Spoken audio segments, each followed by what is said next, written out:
From the East Tennessee Weather Center, here's your afternoon weather update with meteorologist Mike Witcher.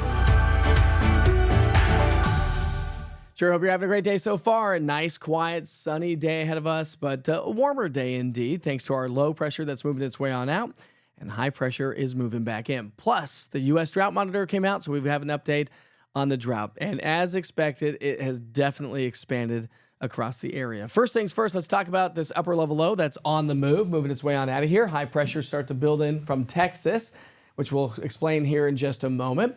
And just around that ridge of high pressure, we'll get little disturbances swinging through. That's just enough to pop off a few clouds here as we get into our Friday afternoon, Friday evening, but I don't think we're going to see any rainfall throughout our Friday.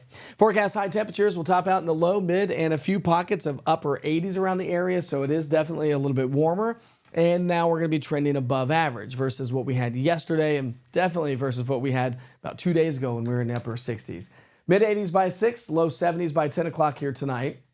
Our dew points will drop just a little bit Friday, Saturday. They'll climb back a little bit more as we get into next week as a cold front approaches the area. So the heat's going to build thanks to a ridge of high pressure that's moving in from Texas. That's that upper level pattern that brings us the hotter weather. We're going to be talking about a trough to our north. What does that trough do? Well, it looks like it's going to drag a cold front into our area. And as it does so, we'll likely see increasing chances for rain. Although we're still a long ways away, and it doesn't appear at this point of the game that we're going to see a ton of moisture, which is not great news. We've only picked up about 3/4 of an inch of rain so far for the month. We're nearing the end of the month, and, well, as you can clearly see over the next 7 days, well, it's not going to add up to a whole lot. Most of the rain's going to stay across the Ohio Valley. We'll see a little bit of rain here around town, but at this point of the game, it doesn't appear that we're going to get a whole lot. Still plenty of time to navigate this next storm system, so we're going to keep things at about a 20 to 30% chance Monday, Tuesday, Wednesday, and probably Thursday. But again, through Wednesday, likely not to get a ton of rain, which, as I mentioned, not great news. Here's the latest information from the U.S. Drought Monitor. This is not good at all.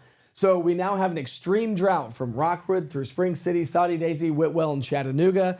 The severe drought has expanded to include parts of Anderson, Morgan, Knox County, Blount, and even parts of Sevier County. And as I talked about earlier this morning, the abnormally dry conditions has now expanded to include the Tennessee-Kentucky border. So that is it. Not good news, not a lot of rain on the way, and we're heading into the driest month of the year. Not to mention, it's going to be hot. Not just hot through the weekend, a little bit of a cool down thanks to the frontal boundary Tuesday, Wednesday, but looking ahead, the Climate Prediction Center is saying, hey, hold on a second.